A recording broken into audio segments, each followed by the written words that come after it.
Good morning students. I hope आप सभी online आ गए हैं और आज हम अपनी नेक्स्ट क्लास को स्टार्ट करते हैं और आज हमारा टॉपिक होगा जेनेटिक कोड। लास्ट क्लास के अंदर हमने अपना ट्रांसक्रिप्शन प्रोसेस कंप्लीट किया था और आज हम अपना next topic genetic code start करते हैं। क्या होता है जेनेटिक कोड? जेनेटिक कोड क्या जो ये नाम है genetic code, term given by the George Gamow. किसने दिया था? George Gamow, GEORGEGAMOW, George Gamow ने ये नाम दिया था। Genetic code discovered by the Nirenberg, Matthaei और खुराना।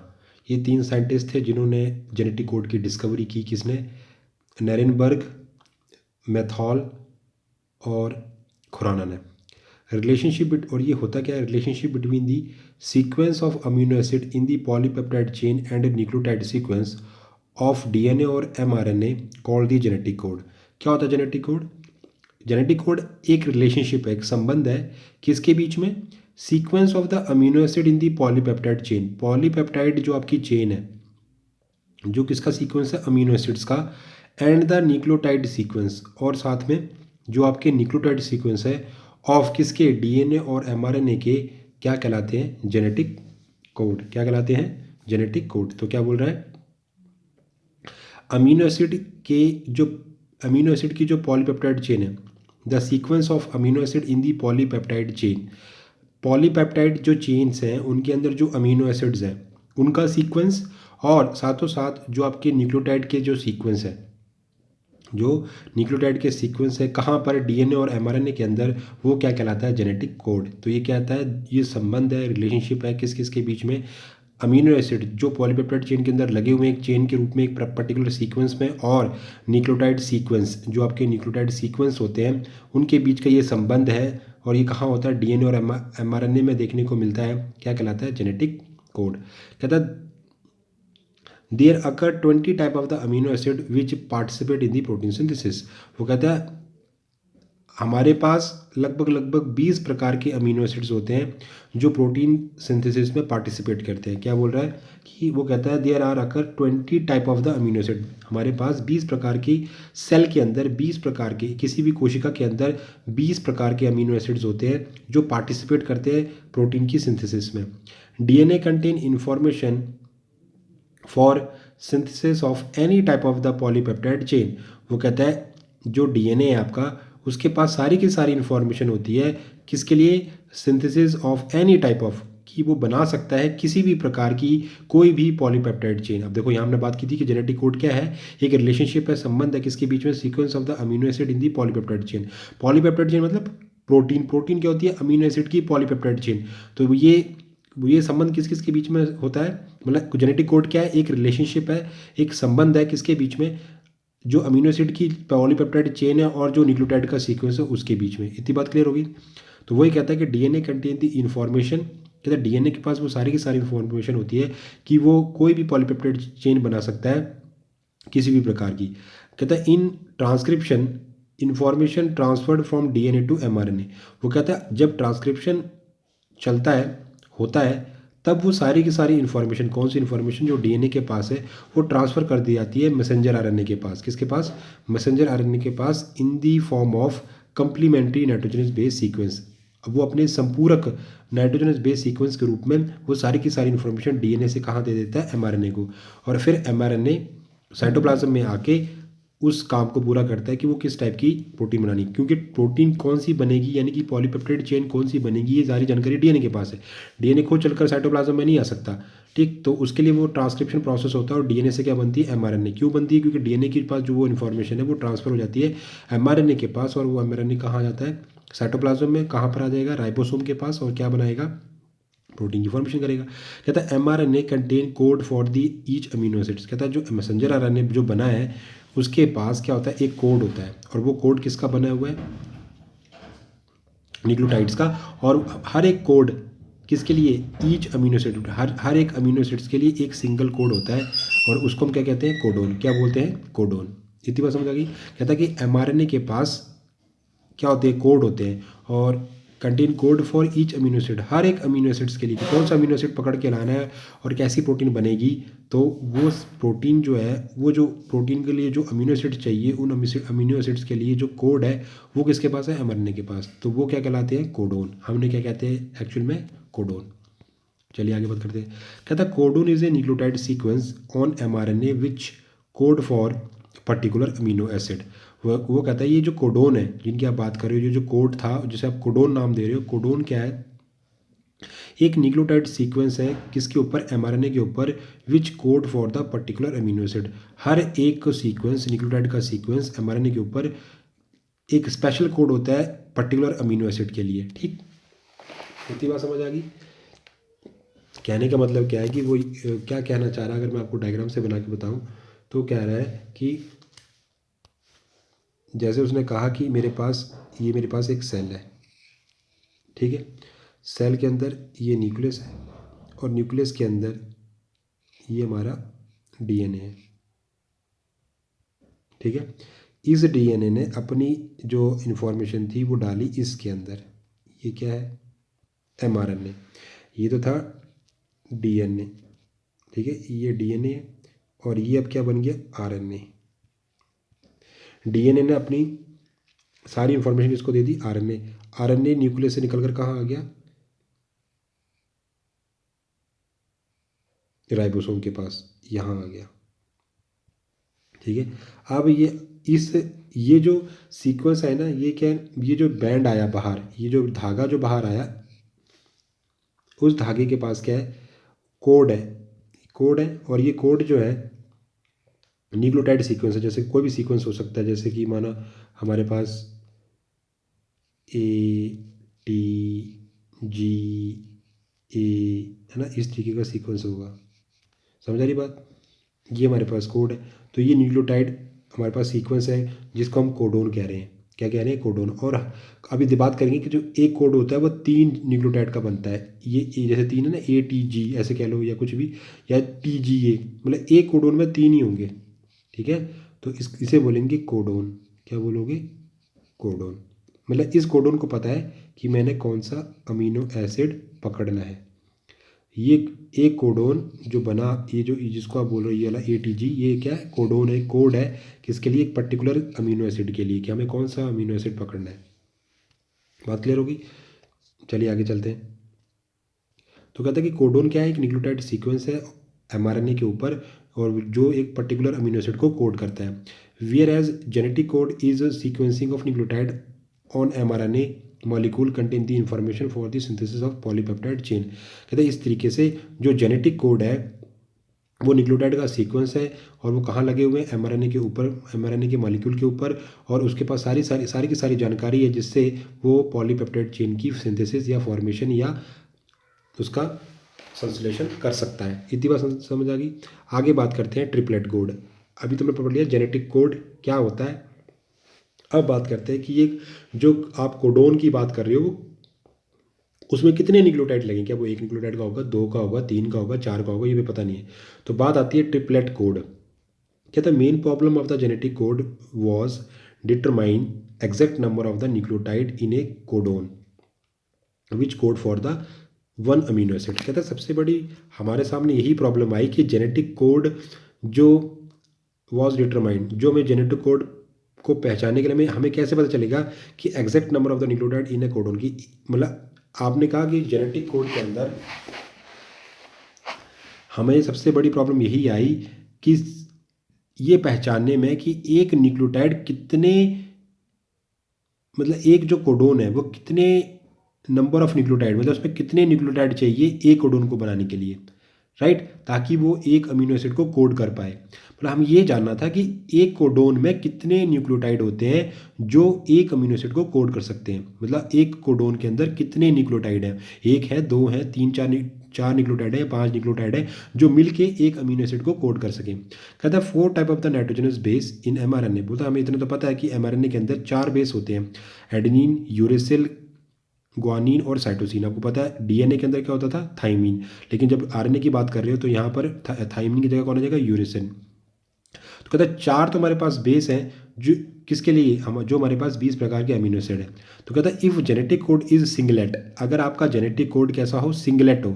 सिंगलेट का मतलब that is codon is combination of the one nitrogenous base, अर्थात कि अगर आपका कोडोन सिंगलेट है यानी कि आपका जो कोडोन है वो एक ही नाइट्रोजनस बेस का बना होगा, तब ओनली 4 कोडोन पॉसिबल, तब तो 4 ही कोडोन बन सकते हैं। There are insufficient code for the 20 type. तो आपको पता है हमारे पास तो अमीनो एसिड ही 20 प्रकार की हैं, लेकिन अगर आप बोल रहे हो कि हम सिंगलेट अगर हमारा कोडोन है तो क्या होगा, तो हमारे पास कोडोन कितने बनेंगे, 1 2 3 4, 4 ही कोडोन बनेंगे जो 4 प्रकार के अमीनो एसिड को पकड़ पाएंगे। लेकिन हमारे पास तो 18 amino acid, sorry 20 amino acids हैं, तो इसका मतलब सिंगलेट तो नहीं है हमारा कोडोन। आगे बात करते हैं। कहता है singlet code is equal to 4⁻1, क्योंकि हमारे पास 4 ही नाइट्रोजन बेस है, और अगर हमारा सिंगलेट है तो 4 गुणा 1 इज गिविंग यू 4, यानी 4 × 1 इज इक्वल टू 4 कोडोन ही बन पाए। और 4 कोडोन आपको 4 अमीनो एसिड ही पकड़ के लाएंगे, तो 4 अगर 4 ही अमीनो एसिड तो है नहीं, हमारे सेल के अंदर तो 20 प्रकार के अमीनो एसिड है। तो अगर इसकी जो चार्ट बनेगा वैसे बनेगा AGACGU, है ना, तो सिंगलेट, तो ये हमारे 4 कोडोन बने। कहते हैं if the genetic code is doublet, अगर हम ये मान लें हमारा जेनेटिक कोड कैसा है, डबलेट है, यानी कि codon is combination of the 2 nitrogenous base. अगर हम ये माने कि हमारा जो कोडोन है वो 2 न्यूक्लियोटाइड का कॉम्बिनेशन से बना है, तब हम कितने कोडोन बना सकते हैं, 16। कैसे, तो 4 तो हमारे पास बेस है ही है, और हम ये मान रहे हैं कि एक कोडोन हमारा 2 न्यूक्लियोटाइड से मिलकर बनता है, तो 4 चौको 16 कोडोन बनता है। अभी भी हमारे तो अमीनो एसिड कितने हमारे पास अमीनो एसिड है 20 प्रकार के, तभी 4 रह जाते हैं, उनको कौन कोड करेगा फिर। तो ये 16 codon insufficient for the 20 amino acids. तो ये इस तरीके से आप बना सकते हो कोडोन AACC, लेकिन ये इनसफिशिएंट है। तो कहता है गैमो, एक साइंटिस्ट थे गैमो, उन्होंने 1954 में printed out possibility of the 3 letter code triplet code. उन्होंने बताया कि 3 लेटर कोड वाली पॉसिबिलिटी हो सकती है, जिसे हम ट्रिपलेट कोड कहते हैं। तो genetic code is triplet that is 1 codon consist 3 nitrogenous base. उसने कहा इस तरीके से ये पता चला कि जो आपका जेनेटिक कोड है वो ट्रिपलेट है। ट्रिपलेट का क्या मतलब, यानी कि एक कोडोन के अंदर 3 नाइट्रोजनस बेस होते हैं, एक कोडोन के बीच में 3 नाइट्रोजनस बेस होंगे। इतनी बात समझ आ गई। तो ट्रिपलेट कोड क्या हुआ, क्या बोल रहा है कि आपको क्या क्या क्या कह रहा है कि जो आपका एक कोडोन है वो 3 नाइट्रोजनस बेस से मिलके बना है। समझ आ गई बात। चलिए आगे बात करते हैं।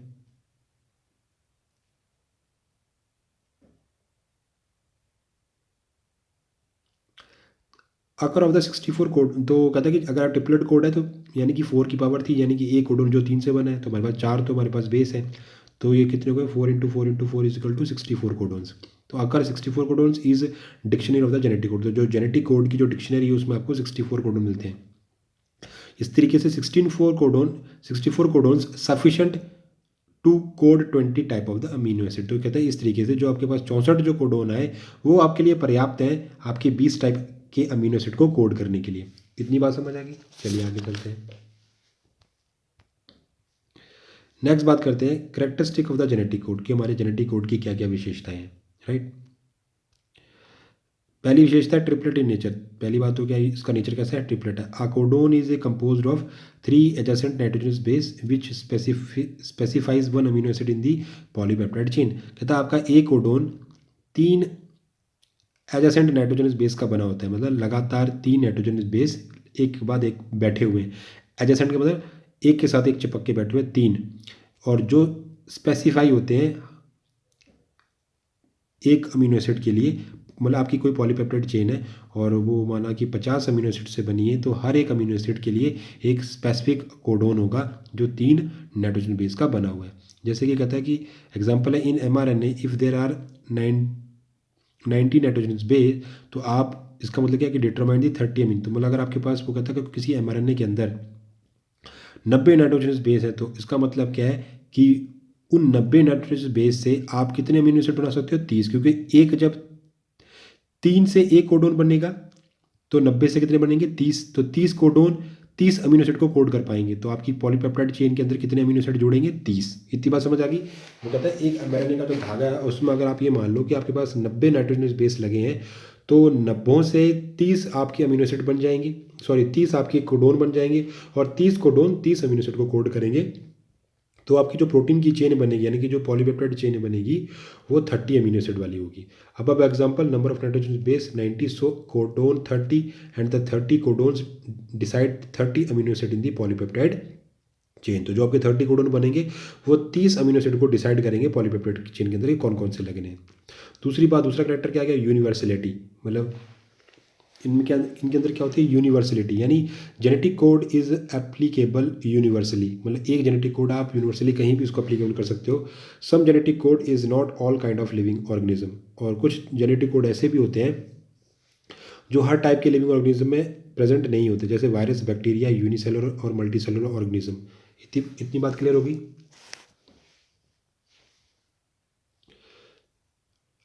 तीसरी करेक्टर है आपका विशेषता है नॉन एम्बिग्यूअस, यानी कि that is one codon specify only one amino acid and not any other. यानी कि एक कोडोन एक ही टाइप के अमीनो एसिड को कोड करेगा, किसी और को नहीं कर सकता। One codon never code to different amino acids. वो कहता है एक कोडोन कभी भी एक से ज़्यादा अमीनो एसिड को कोड नहीं कर सकता। लेकिन एक्सेप्शन है, अपवाद है, कि जो GUG, ये 3 कोडोन का एक कोडोन बना, जो GUG जो कोड है वो 2 को कर सकता है, 2 अमीनो एसिड को कोड करता है। और एग्जांपल है वैलीन और मिथ्योनिन।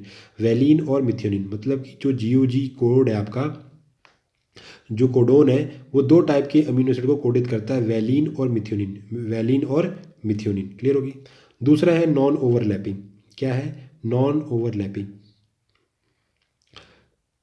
अ nitrogenous base constitute only one codon.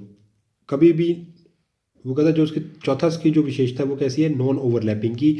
यानी कि एक nitrogen base constitute only one codon. एक टाइप का जो आपका नाइट्रोजन बेस है वो हमेशा एक कोडोन का ही भागीदार होगा या उसके साथ भाग लेने वाला होगा। समझ आ गई बात। नॉन ओवरलैपिंग, कभी वो ओवरलैप नहीं करेगा कि आपको इस वाले कोडोन में भी मिले और दूसरे वाले कोडोन में मिले नाइट्रोजन। ठीक है।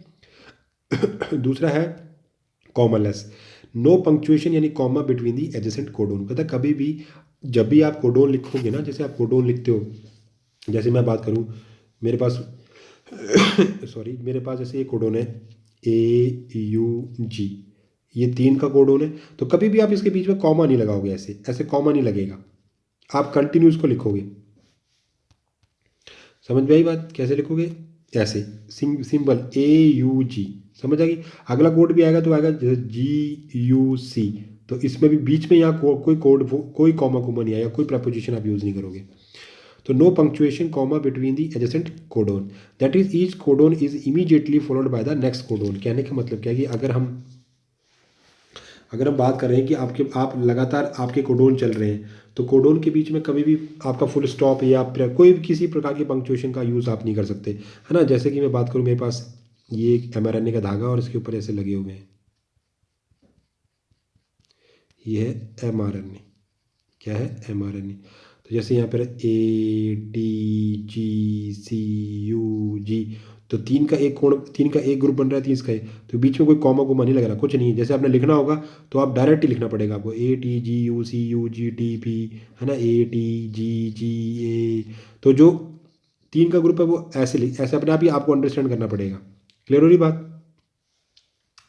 चलिए आगे चलते हैं। अगला है इफ न्यूक्लियोटाइड इज डिलीटेड और added whole genetic code read differently. कहता है अगर कोई भी न्यूक्लियोटाइड आपका mRNA के अंदर कोई भी न्यूक्लियोटाइड अगर आपका डिलीट कर दिया गया या आपने ऐड कर दिया, तो सारा का सारा जो जेनेटिक कोड है वो उसको फिर अलग तरीके से, डिफरेंट तरीके से रीड आउट किया जाएगा। मतलब पहले जो वो करेक्टर शो कर रहा था अब नहीं करेगा, अब उसका नया करेक्टर वो शो करेगा।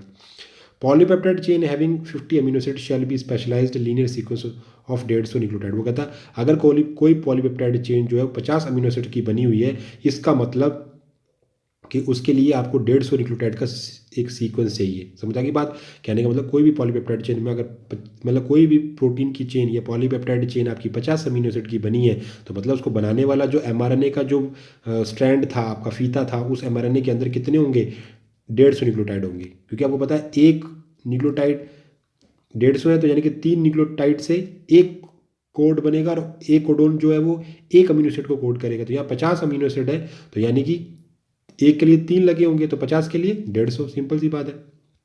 कहता है if nucleotide is added in the middle of this sequence by first 25 amino acid of the polypeptide तो will be same first but next 25 amino acid different. तो कहता है अगर आप किसी न्यूक्लियोटाइड को बीच में ऐड कर दिया, आपने किसी सीक्वेंस किसी फीते के बीच में ऐड किया, तो स्टार्टिंग वाले जो हमारा 25 नंबर पे ऐड किया है, तो शुरू से लेकर 25 तक के अमीनो एसिड तो वैसे ही आप रीड आउट करोगे जैसे पहले कर रहे थे, और वही वो वैसे के वैसा काम करेंगे। लेकिन 25 के बाद वाले डिफरेंट हो जाएंगे अपने फंक्शन के अंदर। समझ आ गई बात। अब बात करते हैं नेक्स्ट, हमारा इसका अगला जो विशेषता है degeneracy of the genetic code. क्या होती है ये? कहता है there are 64 codon for the 20 type of amino acid. कहता है हमारे पास 20 टाइप के जो अमीनो एसिड है उनको कोडित करने के लिए हमारे पास 64 कोडोन है। तो most of the amino acids except 2 can not be coded by more than 1 codon. तो कहता है बहुत सारे मैक्सिमम जो अमीनो एसिड हैं वो कभी भी एक से ज़्यादा कोडोन के द्वारा कोडित नहीं किए जा सकते, मोर देन 1 कोडोन, सिर्फ 2 को छोड़ के। मैंने बात कर ली थी, एक हमारा पहला था वैलिन, दूसरा था मिथ्योनिन। उनको GUG एक कोडोन है जो मतलब एक ही कोडोन दोनों को कर रहा था कोडित। तो ये चीज़ क्या कहलाती है? Degeneracy of the genetic code. क्या कहलाती है? Degeneracy, DEGENERACY, degeneracy of the genetic code. क्या मतलब होता है डीजनरेसी का? कि आपका जो मैक्सिमम जो most of the amino acid जो अमीनो एसिड्स है वो हमेशा कभी भी can be coded by more than 1 codon. तो most of the amino acid can be coded by, मतलब यहाँ वो बात क्या कर रहा है कि आपके जो अमीनो एसिड है can be coded by more than 1 codon, उनको एक से ज़्यादा कोडोन कोडित कर दें। पहले जो बात कर रहे थे कि एक कोडोन एक से ज़्यादा को कोड कर रहा है, तो यहाँ बात कर रहे हैं कि एक अमीनो एसिड को एक से ज़्यादा कोडोन कोडित कर सकते हैं, और ये कहलाती है degeneracy of the genetic code. Incident discovery by the Bornfield और नेरेनबर्ग। ये चीज़ किसने डिस्कवरी की थी? Bornfield and Nirenberg. आप कहते हो तो सर ये तो एक ही बात हुई कि आप पहले जो बात कर रहे थे कि जैसे GUG था वो 2 को कोड कर पा रहा था, वैलिन को और मिथियोनिन को, वैलिन को और मिथियोनिन। तो उसमें बात क्या हो रही थी कि एक जो कोड है वो 2 को कोडित कर रहा है। यहाँ हम कह रहे हैं कि हमारे पास कोई जो ज़्यादातर जो अमीनो एसिड है can be coded by more than 1 codon. मतलब यहाँ पर हम ये कह रहे हैं कि ज़्यादातर अमीनो एसिड्स को एक से ज़्यादा कोडोन कोडित कर सकते हैं। समझ आ गई बात? सिर्फ 2 को छोड़कर। कहता ओनली 2 अमीनो एसिड्स, 2 कौन से हैं वो? ट्रिप्टोफेन और मिथियोनिन। ट्रिप्टोफेन और मिथियोनिन उनको सिर्फ UGG और AUG, कौन है? मिथियोनाइन और ट्रिप्टोफेन, इन दोनों को सिर्फ UGG और AUG ही क्या कर सकते हैं? कोडित कर सकते हैं। इसके अलावा इन्हें कोई भी कोडित नहीं कर सकता, specified by the single codon. All other amino acid, बाकी जितने भी हैं, आर स्पेसिफाइड बाय 2 और 6 कोडोन। और जितने भी अमीनो एसिड्स हैं उनको 1 या 2 या 2 से 6 तक, 2 से 6 तक कोडोन कोडित कर सकते हैं। जैसे ल्यूसिन है, ल्यूसिन जो अमीनो एसिड है उसको CUU, CUC, CUC, CUA, CUG, UUA, UUG ये सारे कोडित कर सकते हैं। देखो अब सारे डिफरेंट है लेकिन आपस में, ये चीज़ नोटिस करना, रिपीटिशन नहीं हो रही। CUU ल्यूसिन बना सकता है, CUC ल्यूसिन बना सकता है, ठीक, मतलब कोडित कर सकता है। बनाना मतलब नहीं है, वो अमीनो एसिड को कोड कर सकता है। मतलब CUU का मतलब है ल्यूसिन को पकड़ के लाओ, CUC का मतलब है ल्यूसिन को पकड़ के लाओ, CUA का मतलब है ल्यूसिन को पकड़ के लाओ, CUG का मतलब है ल्यूसिन को पकड़ के लाओ। इतनी बात समझ आ रही है? कितना बात समझ आ गई? लेकिन मैं ये कहूँ कि CUU ल्यूसिन को बना सकता है, CUU सीरीन को बना सकता है, CUU आर्जिन को बना सकता है, ऐसा पॉसिबल नहीं है, ऐसा पॉसिबल नहीं है। हाँ, सिर्फ 2 कोड ऐसे थे, सॉरी एक कोड ऐसा था GUG। कौन था? GUG, जो 2 को बना सकता था, वैलिन और मिथियोनिन को। बाकी ऐसे किसी में कोई नहीं है, सिर्फ एक कोडोन एक को बना सकता है। जैसे CUU ल्यूसिन को बना सकता है। हाँ, ये अलग है कि ल्यूसिन को कोड ये सारे कर सकते हैं। इतनी बात, अब तो आपको बात समझ आ गई। आगे बात करते हैं, कहते हैं degeneracy of the genetic code related to the third position, यानी 3 prime end of the triplet codon of the codon, third base described as a wobbly base. कहते हैं जो सबसे लास्ट में थर्ड वाला जो कोड होता है ना वो मेन होता है, उसकी जो पोजीशन है वो रिलेटेड है आपकी डीजनरेसी से। जेनेटिक कोड की जो डीजनरेसी वाला जो करेक्टर है वो आपके थर्ड कोडोन से संबंधित है, ये बदल देता है सारी चीज़ें। तो कहता है third position of the codon, right, third base described as a वो, और इस थर्ड बेस को हमने क्या नाम देते हैं? वोवली। वोवली मतलब जो मतलब बदल रहा है ना, चेंज कर दे रहा है सारी चीज़ों को। अब जैसे आप यहाँ देखो, ये भी CU है, ये भी CU है, ये भी CU है, ये भी CU है, अगर ये सारे बदल गए, UCAG, यहाँ पे देखो UU, लेकिन थर्ड वाला चेंज हो गया। थर्ड वाले के अंदर बदलाव होने से ही वो परिवर्तन आ जा रहा है ना। तो ये क्या कहलाएगा आपका, वोवली बेस। क्या कहलाएगा, वोवली बेस। इतनी बात क्लियर होगी। आगे चलिए, आगे बात कर रहा है chain initiation and chain termination code. कौन से कोड होते हैं जो चेन को इनिशिएट करते हैं और चेन को टर्मिनेट करते हैं। कहता है polypeptide chain synthesis is signalled by two initiation codon. वो कहता है जो आपकी पॉलीपेप्टाइड चेन जो बनना शुरू होती है, प्रारंभ होती है, उसे इनिशिएशन कौन देता है, एक स्पेसिफिक टाइप के कोडोन है, AUG और GUG। AUG और GUG ये दो जो कोड है, ये ही स्टार्टर कोडोन है, मतलब कि इनिशिएशन कोडोन है, ये चालू करने वाली, ये पॉलीपेप्टाइड चेन को बनना स्टार्ट करते हैं। AUG code methionine acid in the eukaryote. कहता है जो आपका AUG है, वैसे तो ये किसको कोड करता है, मिथ्योनिन को। बात क्लियर हुई, किसको बनाता है ये, मिथ्योनिन को। और AUG एन फॉर्माइल मिथ्योनिन बनाता है। अगर यूकैरियोटिक की बात कर रहे हो तो वहाँ ये मिथ्योनिन को मिथ्योनिन एसिड यानी कि मिथ्योनिन अमीनो एसिड को पकड़ बना कोड करता है, और प्रोकैरियोटिक के अंदर एन फॉर्माइल मिथ्योनिन को कोड करता है। कहता है sometime GUG also function as a starter codon code for valine amino acid normally. तो कहता है जो GUG है वो कैसे बिहेव करता है, function as a start codon, और नॉर्मली ये किसको कोड कर रहा है, वेलिन अमीनो एसिड को। तो जब ये अगर GUG आगे लगा है, चेन के अंदर आगे लगा है, मतलब स्टार्टर कोडोन, अगर वैसे तो दोनों करते हैं, AUG भी करता है, GUG। जैसे AUG स्टार्ट कर देगा प्रोसेस को, तब ये कोड नहीं करेगा, सिर्फ प्रोसेस को स्टार्ट करेगा। वैसे जो GUG है ये स्टार्ट कोडोन है, तो ये वैसे स्टार्ट कोडोन की तरह भी बिहेव करता है, और वैसे आपकी जो वेलिन अमीनो एसिड है उसको नॉर्मली करता है, right. But present at the starting position code for methionine amino acid. लेकिन अगर GUG कहाँ लगा है, स्टार्टर पे लगा है, तब किसको करेगा, मिथ्योनिन को। इसीलिए अभी हम देखो नॉर्मली क्या बात हो रही थी कि जो अभी हमने बात की थी कि नॉन एम्बिगुअस का मतलब था, नॉन एम्बिगुअस का मतलब एक जेनेटिक कोड एक ही टाइप के अमीनो एसिड को कोड करता है। लेकिन एक्सेप्शन थी GUG की। GUG दो को कर सकता है, वेलिन और मिथ्योनिन। कहता है अगर GUG स्टार्टर की तरह बिहेव कर रहा है तब तो वो वेलिन बनाएगा, तब तो क्या बनाएगा, वेलिन। लेकिन अगर नॉर्मली तो वो कैसे करता है, वेलिन को बनाता है। लेकिन अगर वो कहाँ प्रेजेंट है, एट दी स्टार्टिंग पोजीशन, अगर वो स्टार्टिंग पोजीशन पर है तो कैसे बिहेव करेगा, तो क्या बनाएगा, मिथ्योनिन। समझ आ गई, ये इसकी पोजीशन पे डिपेंड करता है। अगर GUG नॉर्मल है, कहीं बीच में आया है, तो वो क्या बनाएगा, वेलिन, ठीक है, नॉर्मली। लेकिन अगर वो प्रेजेंट है स्टार्टिंग पोजीशन पे, तब वो क्या बनाएगा, मिथ्योनिन। ये फर्क आता है। Out of the 64 codon 3 codon are stopping nonsense और टर्मिनेशन कोड।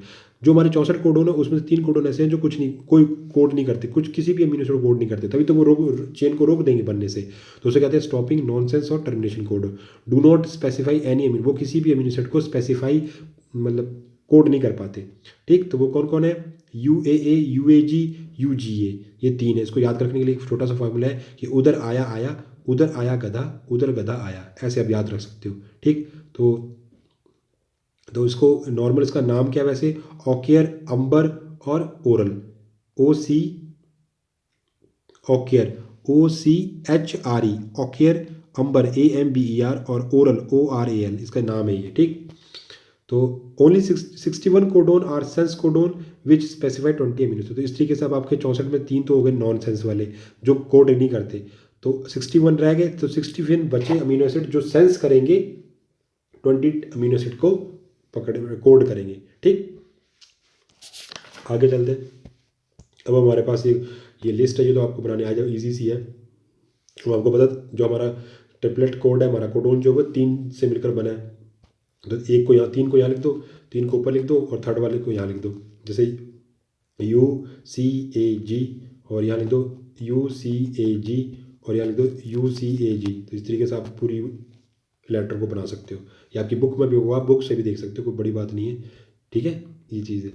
आगे देख लो, और इम्पोर्टेंट क्या है, ये इनके शॉर्टकट नाम है। जैसे ल्यूसिन को हम LEU बोलते हैं, फिनाइल एलिनिन को FEE बोलते हैं, मिथेनोन को MET, वेलिन को VAL, सीरीन को SCR, प्रोलिन को PRO, टायरोसिन को TYR, हिस्टिडीन, इस तरीके से, है ना।